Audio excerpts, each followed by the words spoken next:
पहली प्रार्थना है वोट डालने जरूर जाइए। दूसरी प्रार्थना है 2 दिन बाद लक्ष्मी पूजन है, दीपावली है। आज धनतेरस की और दीपावली की मैं आप सबको शुभकामनाएं देता हूँ।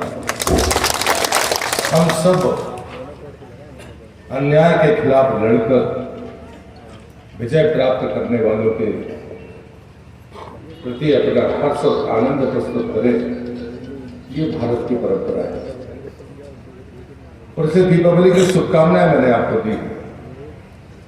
हम भाग्यशाली हैं, एक तरफ भारतीय जनता पार्टी विकास करती है, लेकिन दूसरी जो पहिया है वो हमारी विरासत का पहिया है। उन दोनों पहियों को साथ लेकर चलने की अगर किसी में सामर्थ्य है तो उस पार्टी का नाम भारतीय जनता पार्टी है। मेरा कांग्रेस का जो आरोप रहता है वो यही रहता है, देश जब आजाद हुआ था सोमनाथ के मंदिर का निर्माण लोहे पुरुष भारत रत्न सरदार पटेल ने किया, लेकिन देश का प्रधानमंत्री वहां नहीं गया, देश का राष्ट्रपति वहां पहुंचा तो उसके साथ ऐसा भेदभाव किया गया जैसे वो दुश्मन है। विरासत के मामले में कांग्रेस ने कभी भी, देश की आजादी के 75 वर्ष हो गए हैं, एक भी उदाहरण ऐसा नहीं है जहां कांग्रेस ने सकारात्मक भूमिका अदा की। और ये बात मैं शुरुआत में इसलिए कह रहा हूं कि विकास की जनता तो रामपाल जी करेंगे, मैं बहुत विस्तार में नहीं जाऊंगा, लेकिन मैं भारतीय जनता पार्टी के 3 संकल्प आपके सामने कहता हूं जिसके कारण ये यात्रा प्रारंभ हुई और ये यात्रा अभी चलती जाएगी। चुनाव तो 5 साल में होने संवैधानिक व्यवस्था है, लेकिन हमें देखना पड़ेगा, सोचना पड़ेगा आने वाले 25 साल आगे तक का, तब जाकर हम अपनी पीढ़ी को हमसे बेहतर जिंदगी जी पाएंगे। ये है भारतीय जनता पार्टी। और इसे मैं आपसे विनती करता हूं कि हम कहते हैं कि भाई भारतीय जनता पार्टी का पहला संकल्प है गरीब कल्याण, दूसरा संकल्प है महिला सशक्तिकरण और उसका स्वाभिमान की रक्षा, और तीसरा संकल्प है जो हमारे पुरखे भी कहते रहे, भारत माता को विश्व गुरु के पद पर पहुंचाना, मध्य प्रदेश को देश के भीतर सर्वश्रेष्ठ राज्यों में लाकर खड़ा करना। आप 20 साल पहले पलट कर देखिए 2003, और फिर आगे का सोचिए 20 साल पहले 2003 में क्या स्थिति थी आपके ही इसी बमोरी की। मुझे लगता है मुझे बताने की जरूरत नहीं पड़ेगी। ये 20 साल की जो यात्रा है भारतीय जनता पार्टी के विकास की, मुझे टुकड़ों में नहीं कहनी, सिर्फ मैं आपसे सवाल करने आया हूं 2003 में बमोरी क्या था और 2023 में क्या है, फैसला आपके पास है। 20 साल बाद में क्या होगा, जनसंख्या कितनी होगी, हमारी सुविधाएं क्या होंगी। जमीन तो बढ़ने वाली नहीं, जनसंख्या जरूर बढ़ने वाली है। आप आने वाली अपनी पीढ़ी को आपसे बेहतर जिंदगी दे पाएंगे। ये विचार ऐसा नहीं कि कोई जिसको आपने वोट दे दिया सर वो करेगा, ये विचार हमें भी करना पड़ेगा।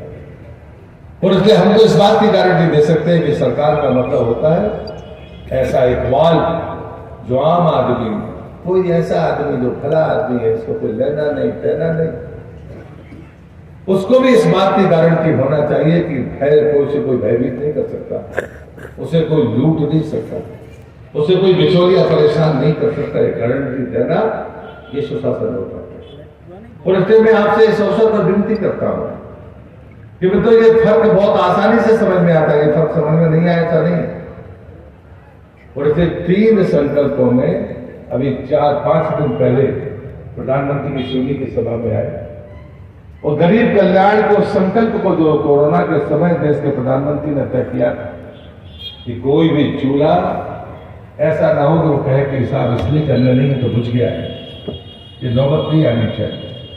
3 साल तक दुनिया की सबसे बड़ी अन्न योजना चलाने वाले प्रधानमंत्री ने घोषणा कर दी कि आने वाले 5 साल तक वो चलती रहेगी, वो मुफ्त का अनाज 80 करोड़ लोगों को मिलता रहेगा।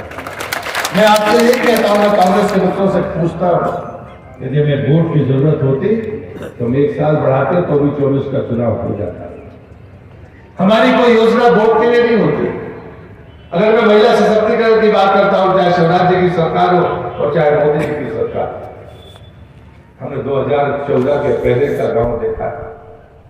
शाम के समय हम गांव में घुसते थे, दोनों समय जो चित्र सड़क के किनारे हमें दिखते थे, क्या वो माताओं बहनों के सम्मान के लिए अच्छा था? क्या हमारे और आपके सम्मान के लिए अच्छा था? लोगों को लगा नहीं इस बात का कि कोई देश का प्रधानमंत्री आएगा और वो 11-12 करोड़ शौचालय बनाकर देगा और महिला सम्मान की एक सीढ़ी पर कदम रखकर हम एक आगे की ऊंचाई की तरफ जाएंगे। ये काम अगर किसी योजना को उज्ज्वला गैस कनेक्शन कांग्रेस के ऊपर का आरोप है मेरा। जब भी कांग्रेस की सरकार होती थी वो स्टेटस सिंबल होता था, बड़े लोगों के पास गैस कनेक्शन होता है, लेकिन आम आदमी को गैस कनेक्शन देने का काम जब प्रधानमंत्री ने किया तो मेरी नजरिया दूसरा है।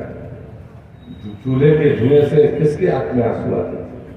ये दूसरी सीढ़ी थी महिला स्वास्थ्य और उसके सम्मान की, तो प्रधानमंत्री मोदी ने 9.5 करोड़ से ज्यादा उज्ज्वला गैस कनेक्शन देकर गरीब आदमी के घर पर गैस पहुंचा।